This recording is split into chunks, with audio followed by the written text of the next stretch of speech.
Ladies and gentlemen, good day and welcome to the Bharat Wire Ropes Limited Q2 and H1 FY24 earnings conference call hosted by Vinstra Securities Limited.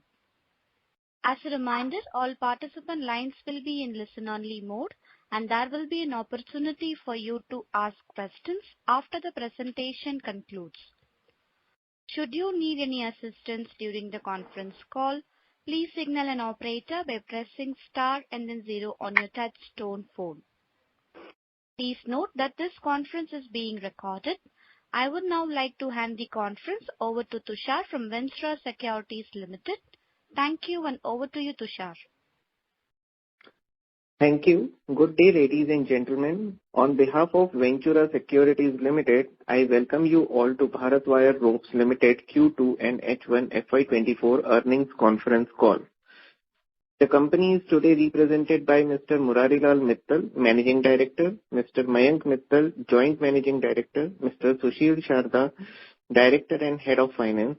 I would now like to hand over the call to Managing Director of the company, Mr. Murarilal Mittal, for his opening remarks. Thank you, and over to you, sir. Thank you, Mr. Tushar and Vinstra Securities for hosting this call. Good morning, ladies and gentlemen, and thanks you for joining us today for the earnings call of Q2 and H1 24. Just an introduction to the company. We are today one of the leading manufacturers of especially wire rope slings, wire strands, and other thousands of varieties of products and SKUs. Our products meet the functional needs of the various industrial applications such as general engineering, aviation, fishing, elevators, cranes, material handling, onshore and offshore, oil explorations, ports, shipping and mining. I would like to extend a warm welcome to all of you as gathered here today to discuss and reflect our company's recent performance and results. These years are a testament of our dedication and resilience of our team, each of us challenging market conditions. Our unwavering commitment to excellence and innovations continue to drive us forward. I would now request Mr. Sushil Sharda, Director of Finance, to share the financial highlights with you. Thank you. Good morning, everyone. Let me just give you a brief about the financial highlights of Q2 and H1 of financial year 24. In Q2, we witnessed consolidated revenue of 159 crore rupees, marking increase of 6.3% year-on-year basis and almost flat on quarter-on-quarter basis. Our EBITDA for the quarter stood at 42 crore rupees with 33% growth on year-on basis. EBITDA for the quarter stood at 26%, recording an impressive growth of 531 basis points compared to the same period of last year, and EBITDA is flat on quarter-on-quarter basis. Net profit for Q2 stood at 24 crore rupees, a remarkable growth of 58% year-on-year basis, and slight growth of 2.5% on quarter-on-quarter basis. For the first half year of this year, our consolidated revenue reached at 318 crore rupees, indicating 12% growth year-on-year basis. EBITDA for the first half is approximately 83 crore rupees, demonstrating an impressive growth of 47% year-on-year basis. EBITDA margins solidly positioned at 26% with a growth of 614 basis points on year-on-year basis for this first half of the year. Our net profit for the first half of this year accounted for 48 crore rupees, marking a 76% growth year-on-year basis. The PAT margin at 15% with growth of 548 basis points on year-on-year basis on half-yearly calculations. Now I would like to invite our Joint Managing Director, Mr. Mayank Mittal, to share some of the operational highlights and strategic insight with you. Good afternoon, everyone. I am pleased to highlight our operational achievements and the factors behind our Q2 H1 FY24 financial performance. We recorded a remarkable 11% year-on-year increase in sales volume, a testament to again our strong market presence and high customer demand.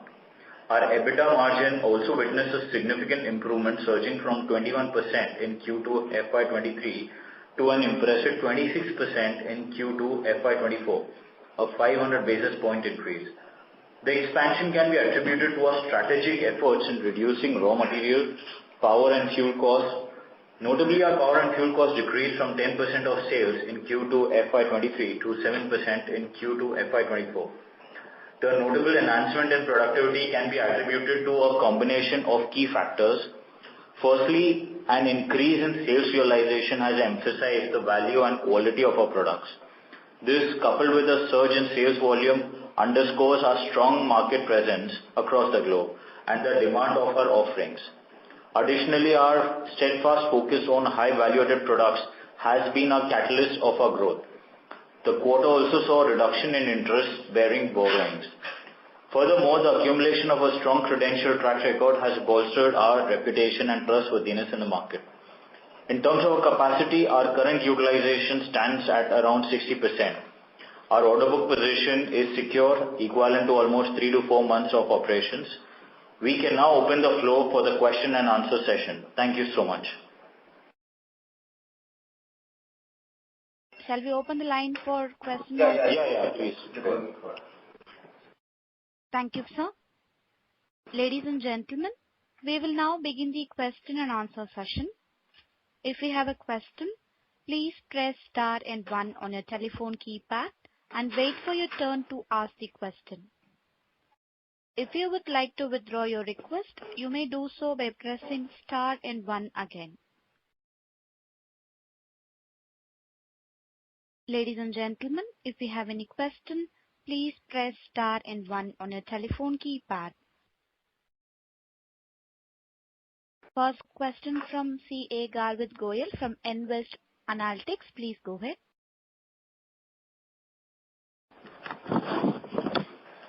Hi, am I audible? Yeah, you are. Congrats for a good set of numbers. My first question is on the order book. So what is the size of the current order book do we have?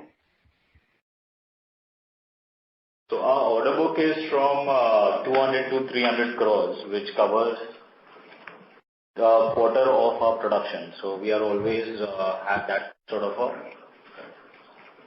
I think it is not mentioned this time in the investor presentation. That's why. Sorry, it's 150 to 150 crores approximately. It is 150 or 200 to 300? 150 to 200. 150 to 200. So you are mentioning that we are witnessing a robust demand and all these things. But since last 2-3 quarters, if we see, the order book is in the range of 150 to 200 CR. And you are saying execution period is somewhere around 3 months. So what is the reason for not increasing this number for the order book? See, these are the newer items and nobody will prefer to place order for 6 months or 1 year. So we are also comfortable to take orders approximately 3 months sales. And orders we get daily basis. It's not that we take once in a quarter and supply for the entire quarters. So this is routine and daily basis activities. At the same time, to have the better hedging of the steel and other things, it's better to have the shorter period orders instead of 1 year or 6 months orders. So we are always comfortable for 1 quarter's orders only. No, I'm not talking about the period actually. I was talking about the amount of order. Like, Our turnover is around 150 to 160 crores per quarter. So we are comfortable with the same numbers. If we can supply 300 crores turnover in the 1 quarter, then we'll prefer 300 crore orders in hand. But right now our turnover rate is around 160, 170 crores maximum. So that's why we are comfortable with 150, 160 crores orders only. Okay. And what is our volume guidance on full year basis? Full year basis will be touching 45,000 tons approximately. First quarters we touch, total 2 quarters around 20,000 tons we produce first quarter and second quarters put together. Okay. And Act 2 is going to be a... First quarter was 9,668 and this quarter was 10,498 tons. So total 20,000 tons we produce and sold this quarter, first half. And we are likely to increase to some extent, maybe 10% in the next half year. Understood, sir. That's all from my side. If I have anything else, then I'll join the queue. Yeah. Thank you. Next question comes from Rahil Shah from Crown Capital. Please go ahead. Hello. Good morning, sir. Am I audible? Yeah. Yes. Hi. So, you just mentioned you have an order book of 150 to 200 crores. Now, are you deliberately only taking orders up to this amount because you want to be in that range of, in the revenue range of 160, 170 maximum? So is it like the demand is more and you could be getting more order book, but you're not accepting? So is there something like that? So whatever we can supply in next 1 quarter, that much you prefer to take orders. Unnecessarily booking orders and delay in the supply or, giving wrong commitment. This gives a bad impression in international market and local market. So we don't want to do anything where our credibility is in mistakes. Okay, so you take orders based on your execution capability, am I right? Yes. And in future, definitely we'll increase our order book position the way we are planning to increase our capacity by 10-15% every year. So we'll increase our order size also. We are debottlenecking our capacities also. That is going to help us to achieve almost 80-85% of our capacity utilization. So as we are adding up that capacity into production, our order book will definitely reflect on that. But for the next 2 quarters, we can definitely assume this kind of order book to continue along with the revenues you're seeing in each quarter. Yeah. There will be growth only. There will definitely be growth in these numbers.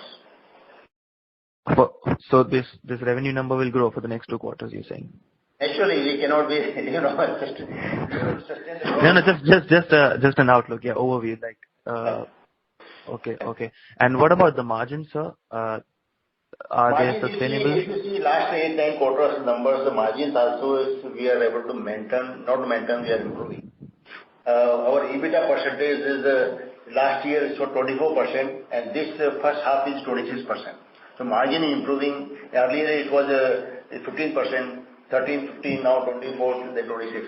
So margin also sustainable and to some extent improvement.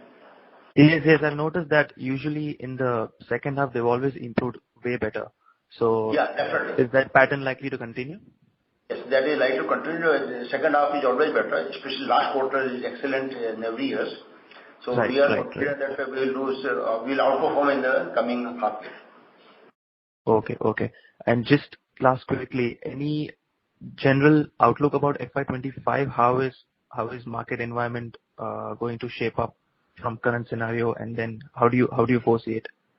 See, we are very confident the way global economy is taking shape and the war also going on, and this will give the strong demand of the wire ropes in the coming next 6 months and next 1.5 years time. The Russia war and the recently Israel war will definitely create a huge demand of the wire rope when they start reconstruction of the facilities and infrastructure. So we are very confident that India is in such a position that definitely have a lot of mileage as compared to other peer nations nearby. So, personally, if you ask me that, yes, I am very bullish on this sector in the next at least 2 to 3 years. And you think you can replicate kind of growth you saw in FY23? Yeah. Definitely there is a huge demand expected in not only international market, in domestic market also. The way government is expanding the capacity and increasing the infrastructure budget, and you go even to tier 2, tier 3 cities, everywhere there is development taking place. And northern eastern side, you must have seen read in the newspaper, lot of bridges and the ropeway is going to constructed by the government. So definitely this rope industry is going to boom in the next 2 to 3 years time. Okay, thank you, sir. I'll get back in queue. Thank you and all the best. Thank you. Thank you. I request the participants to restrict with 2 questions in the initial round and join back the queue for more questions. Next question comes from Aman Vij from Astute Investment Management. Please go ahead.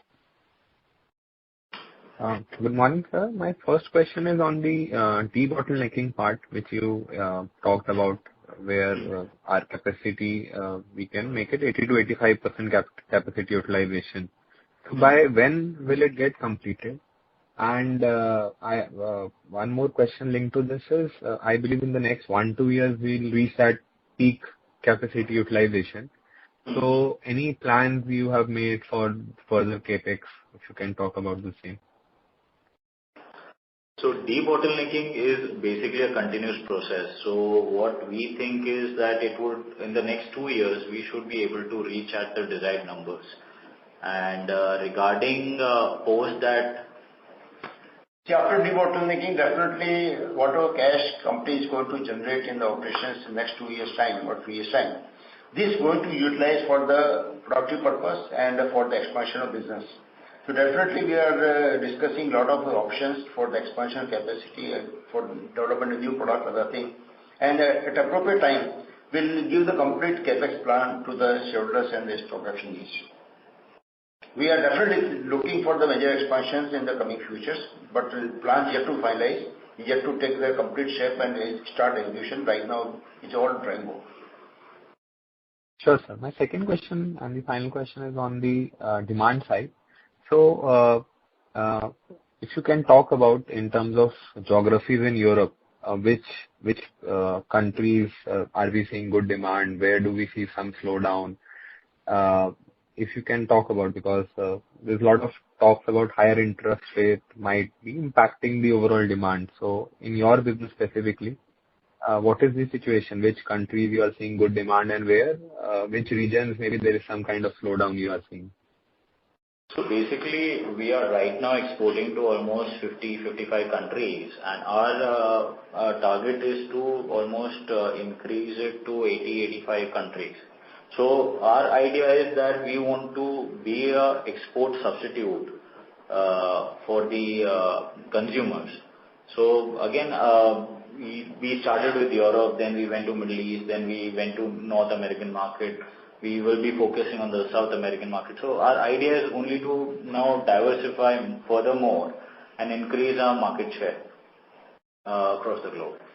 Second, the demand is going to generate, as I told 5 minutes back also, that look into geography and the global war situation, the reconstruction in all the countries will definitely require huge road requirements. And the higher interest cost, this is better for us also. The lot of capacity is getting consolidated in Europe and other countries. And India has a better chance because in India still interest rate is a single digit. The labor cost is, as compared to other European countries, is very, very cheap. We are maybe 15% of the European countries. European is, if somebody charging $100,000, so here we are paying $15,000. So India is, having a lot of upper edge as compared to Europeans and other countries. So we feel that the demand is going to increase, number one. The capacity going to consolidate in Europe and other countries, number two. And number three, India is a better position in the logistic wise and interest cost wise and government support wise. So we are very, very confident this industry will prosper in the coming future. Just one clarification. So you mentioned we are now saying across 4 regions, Europe, Middle East, US and South America also will enter. So for the say near to midterm, where in these 4 regions, where are you seeing the maximum growth and where we are seeing some kind of headwinds? See, we are going to get the good growth from the US market, Mexico and New Zealand, Australia. In Europe also we are getting good demand, but if they slow down in Europe, definitely Middle East is going to support us. Europe is, apart from Europe, the US is a big market. Latin America is Mexico, those are the very, very good market and the huge demands. The volume wise, the US is the highest volume in the world so far wire rope consumption is concerned. So you take entire world one side and US alone one side, that's the demand is there. So we have to penetrate our product in the US market in the deep pockets. Definitely we'll get huge revenue from the US itself. Yeah, thank you. I'll get back in the queue. Thank you. Thank you. Thank you. Next question comes from Kunal Kothari from Centrum Broking. Please go ahead. Yeah, thank you for the opportunity. So we have been exporting nearly 85% of our volume in FY23. Is the in current quarter also the mix has remained same, like we are exporting near to 85%, or we have increased or decreased from last year?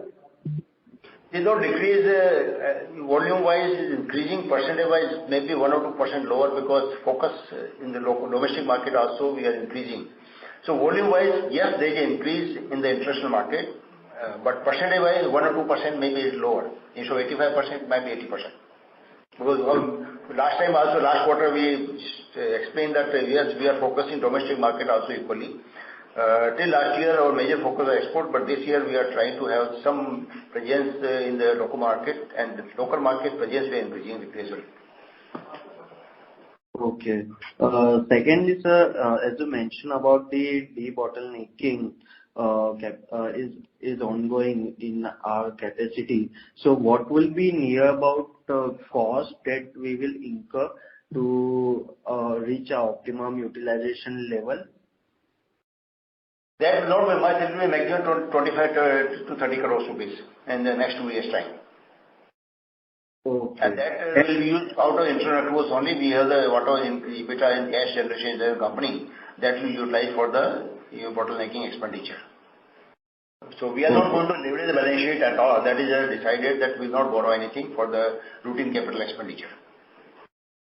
Okay. So lastly, on value-added product mix, as the realization for such products differs from the general engineering products.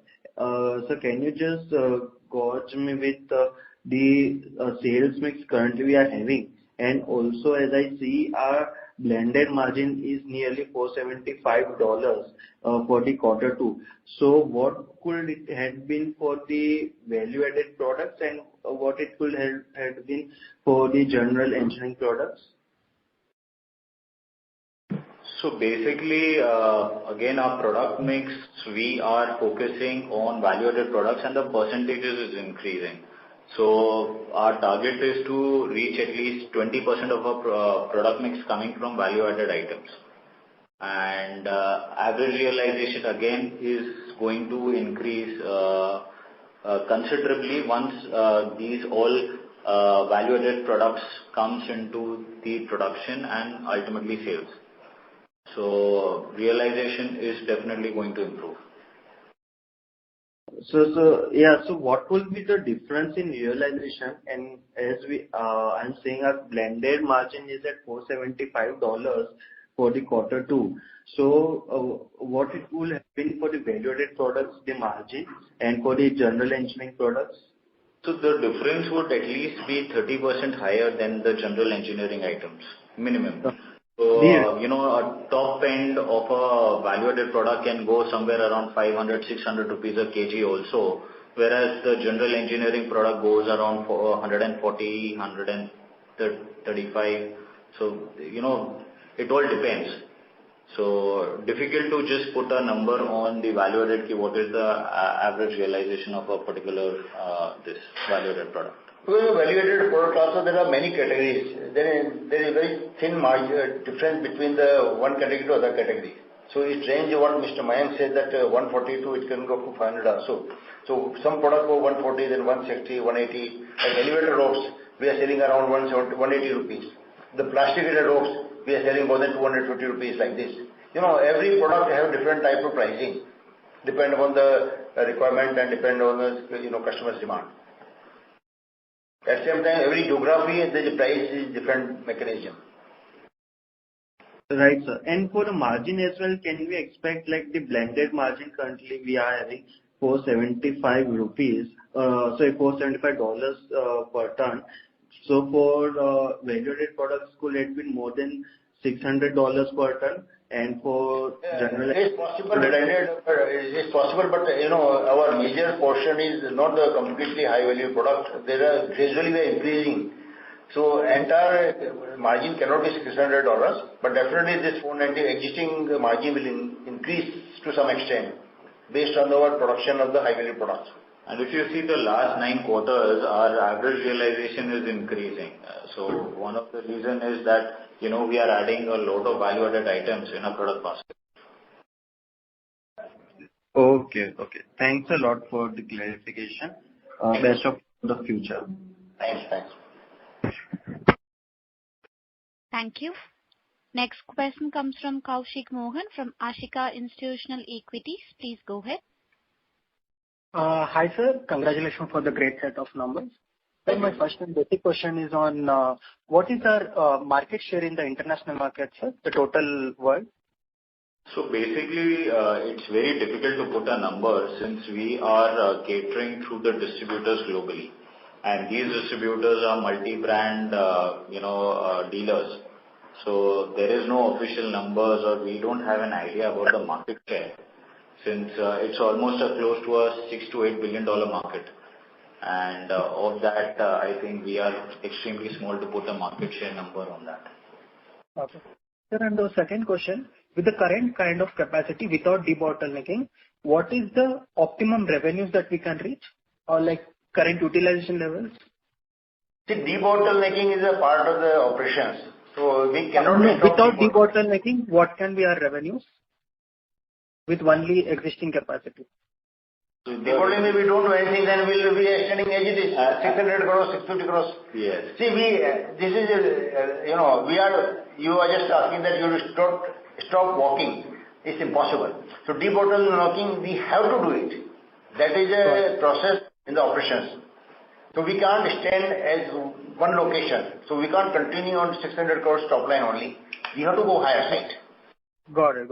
No, I just wanted to understand what kind of capacity utilization circuit we are in. Existing capacity. Existing capacity, then that is unlikely. It is unlikely. Got it. And sir, my other question is on how about our inventory days? Is there any, we have seen from past 10 years data that we have seen a lot of improvements in our inventory. The conversion time is going day by day, it's going down. So how about now? Is it can we get it more optimized on this or this is the peak out days? Currently it's 122. No, definitely there is going to be optimization as we are improving our production capacity. Our order book will definitely increase. The rotation will be quicker. So you will see continuous improvement there, and that is what the management focus is. Okay. So then that means that we will be getting some operating leverage in our numbers. Yes, that's why the EBITDA and the profits are increasing every quarter. Now we have to work for the stakeholders' interest.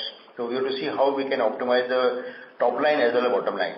That will give the confidence to the investors. Yes, the company is in the right track and sustainability is continue. Because, initially there was a question that whether this growth can sustain. And last 10 quarters, we have proved that yes, this can sustain and this can improve further. Not only sustain, it is improving continuously. And we are trying our level best to improve the performance of the companies by optimizing capacity, by reducing the expenses and increasing the sales volume as well as price. Okay. Sir, and the last and final question. Sir, if we see our trade receivables is somewhere around 74 crores, which is as equivalent to our profits of both the quarters. So majority of our money is getting stuck up on trade receivables, right? What's our call over here? Are we going to reduce this number in coming future? See, trade receivables are comfortable positions. Earlier we never used to give the credit to the people. Now the credit period is slightly increased based on the company's, order book position and the financial position and the credibility of the customers. If customers credible and we are looking the last so many years, tax records, payment are coming timely. So we don't mind to extend 10 or 15 days credit, extra credit to them to get the higher realization, to get the higher price. Got it. Sir, if the person asks me the product right away to deliver today and if he's paying the money right away, do we give any discount, spot discounts for the client? We the money coming up. Cash flow are tight. Right now we don't give credit cash discount to anybody.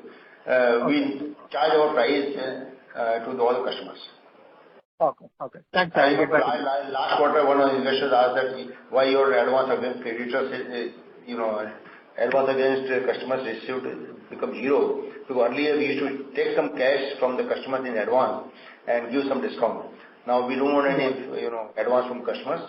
We are comfortable, normal supply and normal payments. Got it. Thanks, sir. I'll get back in the queue. All right. Thank you. Thank you. Next question comes from Varun Mehta from WealthLink Investments. Please go ahead. Good afternoon, sir. Good afternoon. I just want to have if you can just share the subsidy figure for this quarter. This quarter subsidy 11 crore 70 lakhs.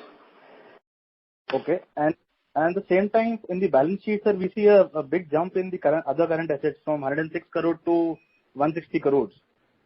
So any reason for this? What happened that we could negotiate better terms with our steel suppliers, Vedanta, and we give the advance, and we got almost 4,000-5,000 rupees discount as compared to normal market price.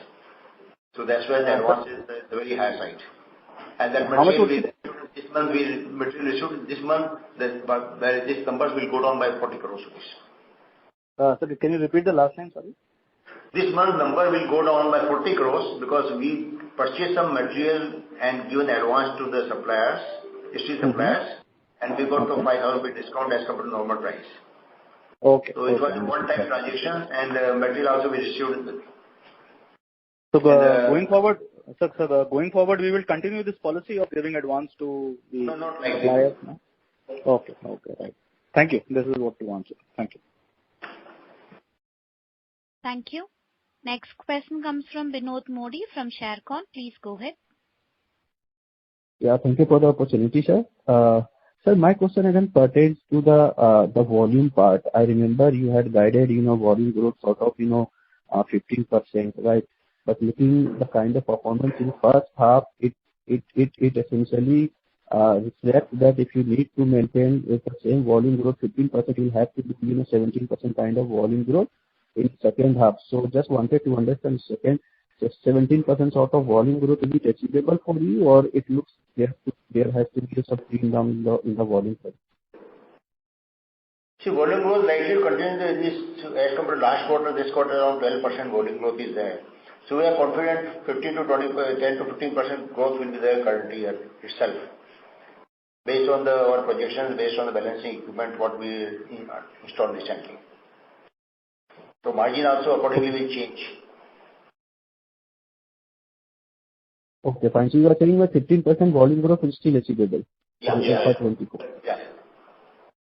Got it. And my last question, sir, if I look at your cash flow statement, it says that there has been a repayment of around 64 crore of long-term debt on the net basis, but it reflects only 10 crore sort of reduction in the balance sheet in the long-term loan.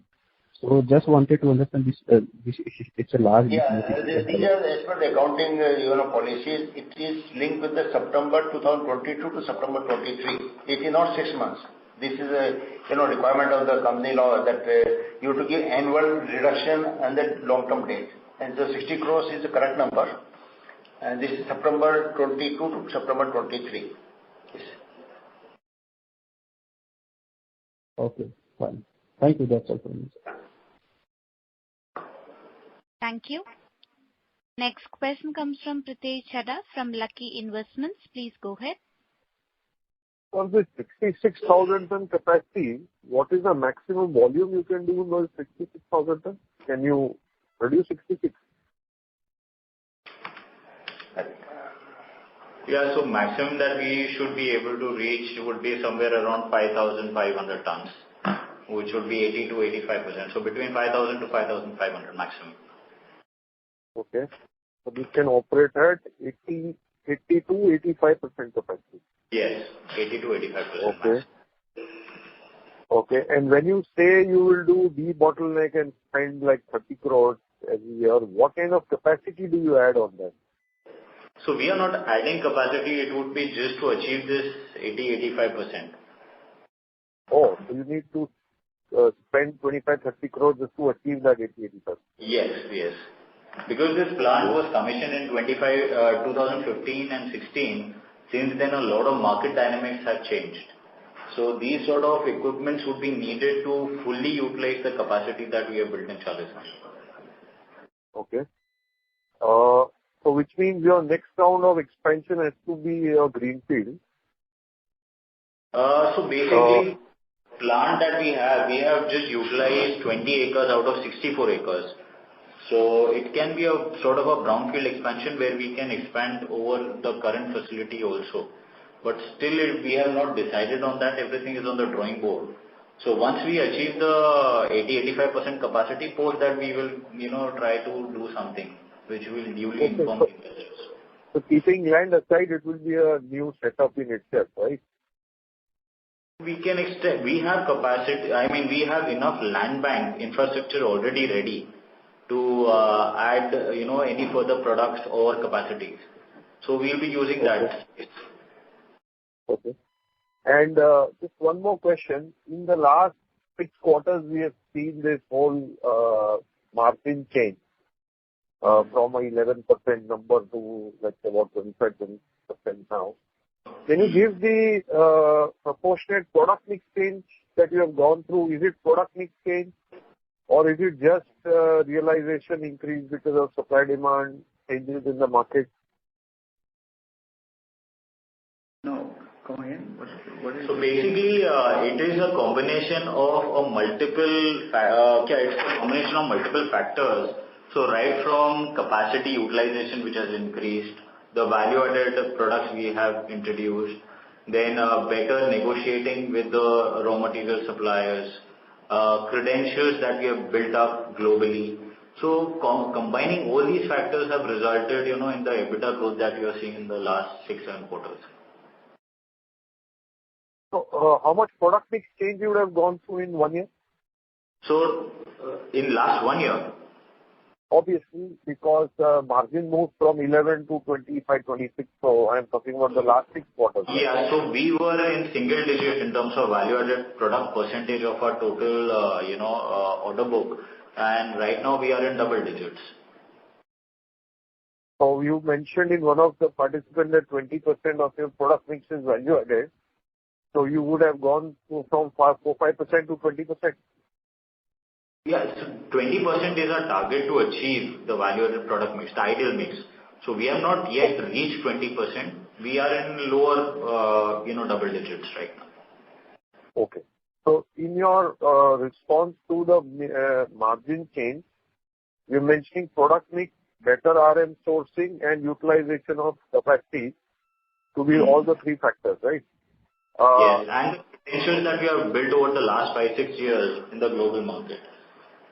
Sorry? So I missed that last line. Yeah, the credentials that we have built over the last 5-6 years in the global market, so that has again helped us to improve our realizations. So like a new entrant in the global scene versus a person who is 5 years, old, wherein people have seen the performance of the ropes, there's word of mouth publicity, so that has helped us to improve our average realization also. So that pulls up the overall average realization because of the credentials. Yes, yes. So combining all these factors, these are the major drivers for better realization. And just one last thing, in the product mix, which is your value added and non-value added, and you gave a whole range of realization differential. But if one has to, narrow down and put some method in it, what is the differential gross margin on the value added product? Or what is the differential realization? Very fine difference between one product and other product. We are manufacturing more than 10,000 type of products. So it is a very thin, difference between X to Y, Y to Z, Z to Z. So absolute numbers from 130 rupees, it can go up to 400 rupees also. But not entirely 400. I registered that, but there will always be. So when you give 15% or less than 20% product mix of value, average 30 to 40% is we get higher realization in case of value-added products normally. And some cases it can be 100%, but the average is between 30 to 40% we get higher realization on the value-added product. Higher realization. But actual numbers, differential between the, genuine purpose and other purpose, it is very difficult. Because there are more than 20,000 SKUs are there. And this whatever this 20% ambitious number which you gave is the volume number or it's the share of the revenue?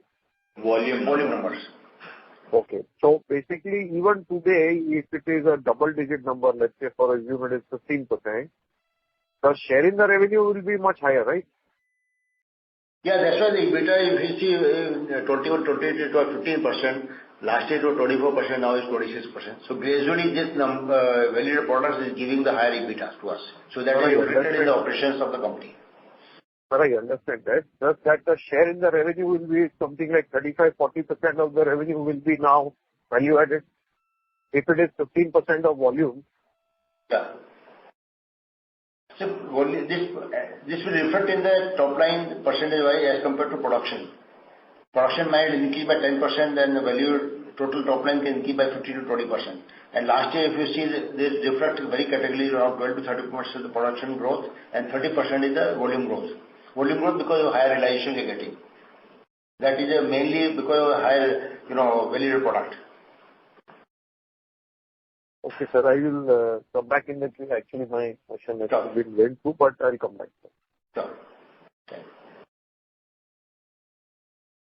Thank you, sir.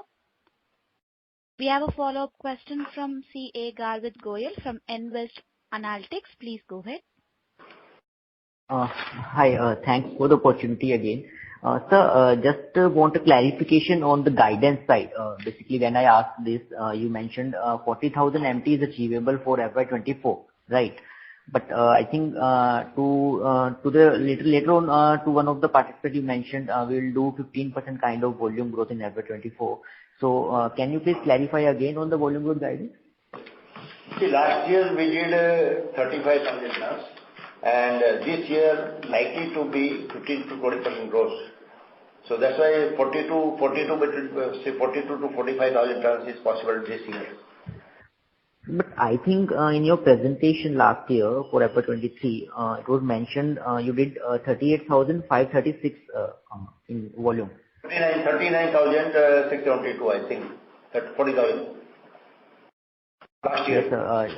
Yes, 38,500. So if we apply 15%, then it should be somewhere around 42 to 43,000, right? Yeah, we should be. Currently is 45,000 tons. And out of 45,000 tons, of the first 2 quarters, we already crossed 20,000 tons. Right. So that means H2 should be a bigger one, substantially bigger one as compared to H2, right? Correct.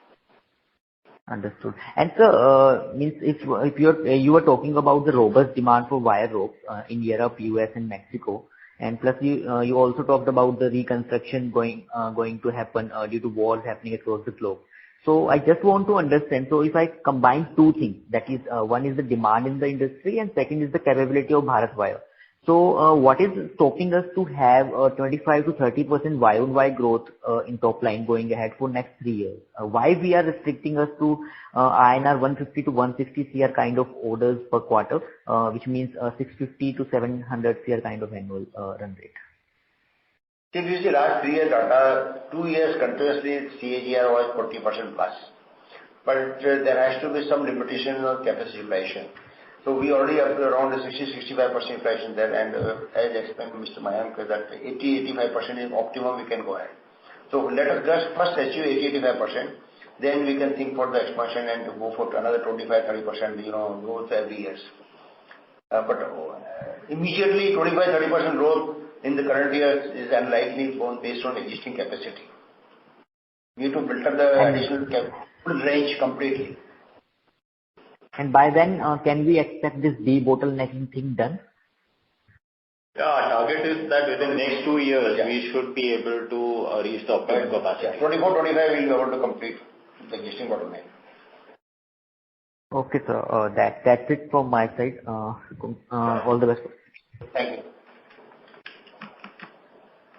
Thank you. Next question comes from Jatin from Seven Investment Managers. Please go ahead. Thank you for the opportunity. So just wanted to understand the future roadmap, because in the previous participant's answer, you said that next year we'll be reaching the 80-85% after doing a debottlenecking.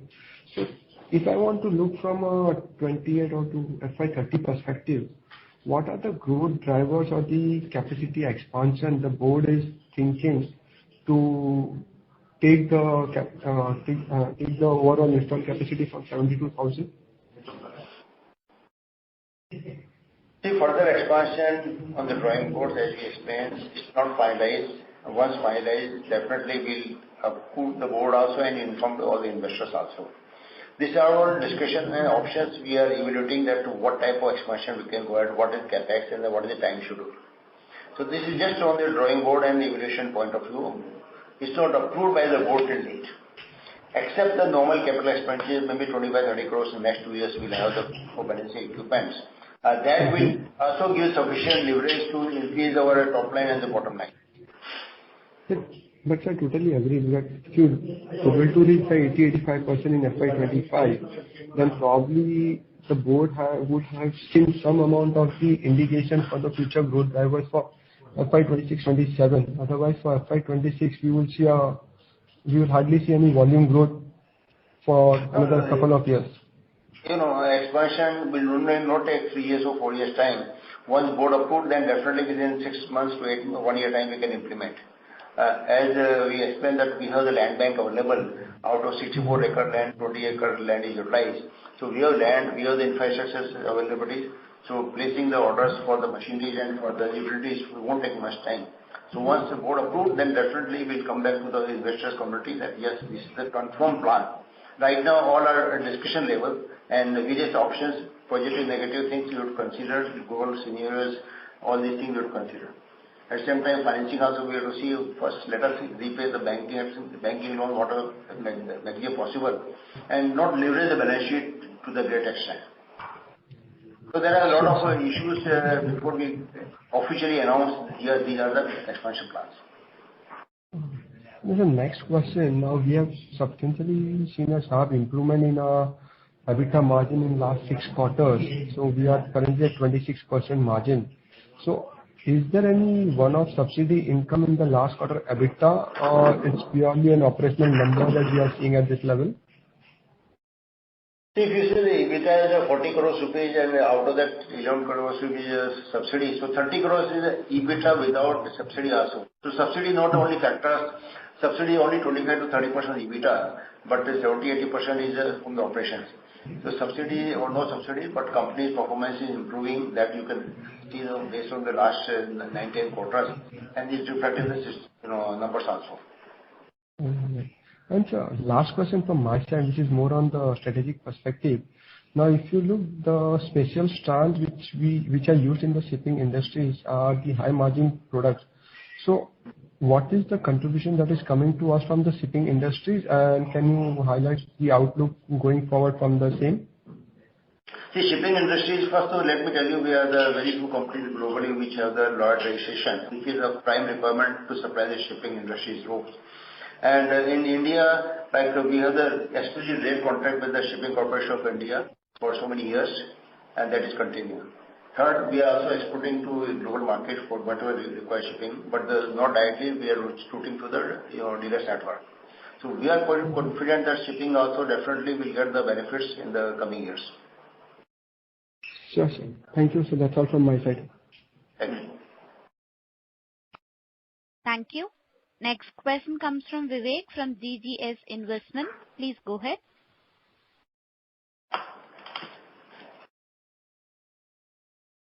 Hello? Hello. Yeah. Hello. Yeah, Mr. Vivek, tell me. Hello? Yeah, am I audible? Yes. Yeah, you're audible. Yeah. Sir, why the top line growth has been on the lower side, sir? And is the export recession is impacting us also the Ukraine war and the recession in the Western world, sir? It's not lower side, it is a maintained, in fact, slightly improved as compared to 158 crores, is 159 crores. And if you compare with last year's, Q1, last year Q2 was 149 crores, this time 159 crores. So there is no reduction, it is a stable or improvement as compared to last year. And only 6%, sir. Because of rainy season, I think the demand is slightly lower side. But fourth quarter will be excellent, as last year also it was excellent. And sir, any success we are getting in the Indian business, sir? Indian infrastructure is supposed to be increasing the opportunity size a lot, sir. Yes, we are getting traction in the domestic market and we are actively now focusing on increasing our presence in India. So definitely there is a lot of traction going on, and that would be reflected in our order book also. So what is the pipeline which we are participating in India, sir, approximately, in terms of tender value? Let the success ratio be decided at a later date. I don't have a number with me right now, but yes, definitely it's going to improve quite significantly compared to the last quarters or last years. And of course, when the tenders being finalized in the second half, so second half should be much better than the first half for the Indian part of the business, sir.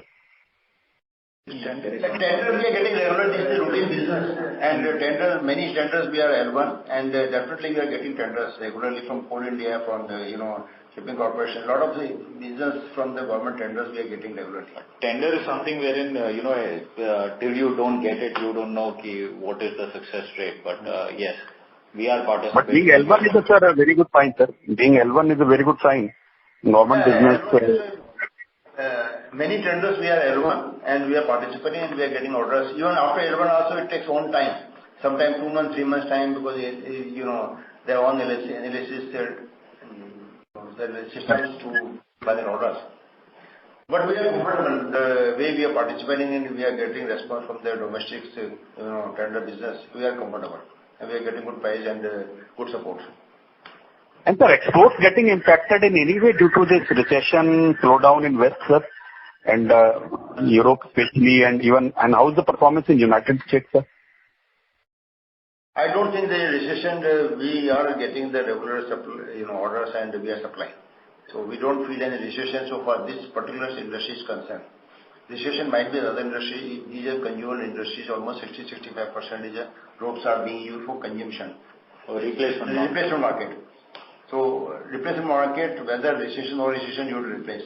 If your elevator rope is to be replaced, then you can't wait for the recession to be over. You have to replace immediately. So majority 60-65% is a replacement market. So we don't feel any recession in this segment from Europe or other country. Slight impact can compensate with other geography. If suppose slight impact in the Europe, it can compensate with Europe. Slight impact in the Asian countries, it can give compensate to Europe. So geographically, since we are exporting more than 52 countries, so we are compensated by one country to other countries in case of any local issues arise in that country. Very good, sir. And sir, basically that overhang of that equity conversion preferential share to the banks and is also coming to an end, sir. And that was an overhang for us, and we had gone through some very bad times, sir. But now things are better and. As per the agreement, it has to be converted after 2034 to 2042. So equity cannot be converted by the banks, whatever CCPs they are holding, so they cannot convert. So 2034 to 2042, that is a time, every year 15% they will convert. Okay. So that timeline only we are sort of sticking to, sir. Yeah, this is written in black and white in the agreement itself, that 13.5 years to 28-year time. So this is still another 7-8 years is pending, more than 10 years. Okay. And any key learning from from the experience in the past, which makes our company more sturdy and robust, sir? Basically the key learnings from the we have been through a horrid time earlier, sir. I could not please repeat your question. Pardon, sir. As you know, sir, after the IPO, company went through a bad patch, and so what steps are we taking care so that experience is not repeated, and how to go about in future, sir? That is the thing I'm trying to ask. Your debt portfolio is reduced now. Our outstanding loan is a term loan is hardly 115-120 crores, which used to be almost 500 crores plus. So now we are very comfortable leverage point of view. Interest cost, which used to be 80-85 crores a year, now is around 20-25 crores. So I don't think that situation will repeat again. At the same time, we are quite careful and cautious for the leveraging balance sheet. So that situation past is gone. We don't recollect that what were the issues, but now future we are looking future and how to create wealth for the investors and the other stakeholders. That is our main motto. And we have to protect the interest of you. Yeah, sir, it's really congratulations from our side also, small shareholders also, that you have taken the real leadership shown in that critical time, and future is looking good, sir, and it's all to your hard work. Thanks a lot, sir. Thank you. Thank you. We are there and investors are with us. So investors also, 4,000 become now almost 25,000 shareholders in the company. So confidence we have built up, and we will see that how the management is working for the best interest of the investors. Yes, sir. Yes, sir. Keep up the good work, sir. Thank you very much, sir. Thank you. Thank you. The last question for the day comes from Aman Vish from Astute Investment Management. Please go ahead. Sir, you have talked about geographies like US, Mexico, Australia, and Middle East. These are the regions which are showing good growth. If you can talk about in terms of volumes, what are the volumes we are doing in these regions currently, and in the next 3 years, where do you see the volumes in terms of tonnage in these 3-4 geographies? We are almost evenly balanced with terms of the volume percentages. So like 20% would be Middle East, 20%, 30% would be Europe. Balance would be the American market, both North and South American market. So we are evenly distributed. There is no particular exposure, which is a big exposure to any particular geography.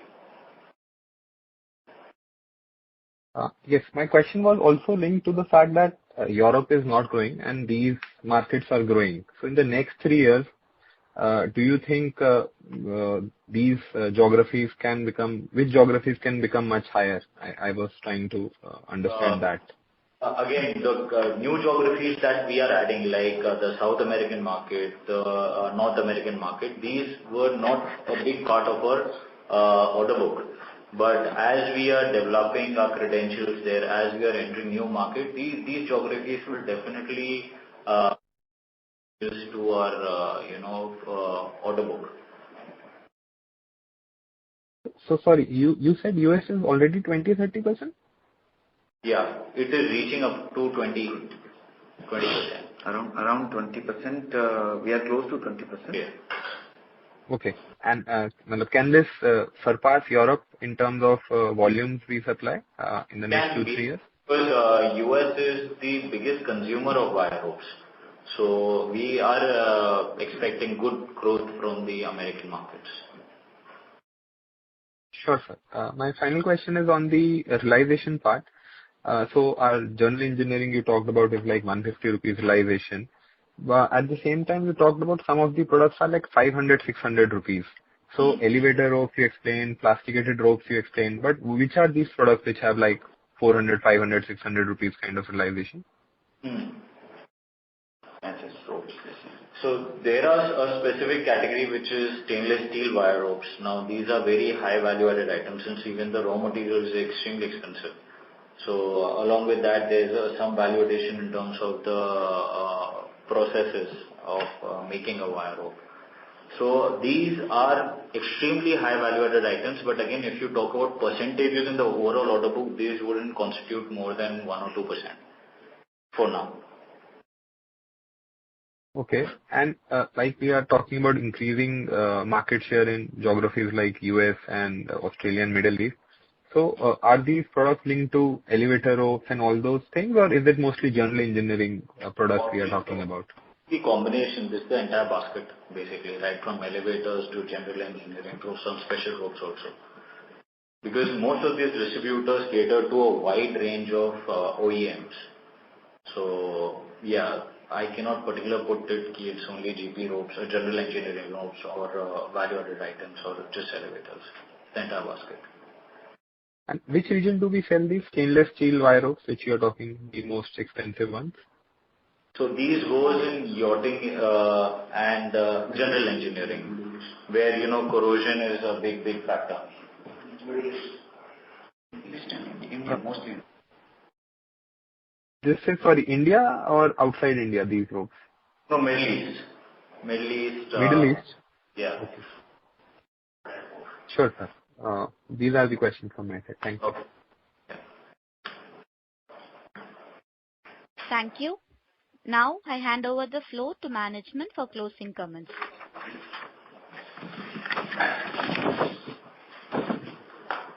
Thank you all the participating in this afternoon call. We hope we are able to answer all the questions satisfactorily. And if anyone have any further questions and would like to know more about company, please reach out to our PR agencies, Golden Advisors. Thank you. Good day. Thank you. Ladies and gentlemen, this concludes your conference for today. Thank you for your participation and for using Doorsabha's conference call service. You may disconnect your lines now. Thank you and have a good day. Thank you. Thank you. Thank you, sir.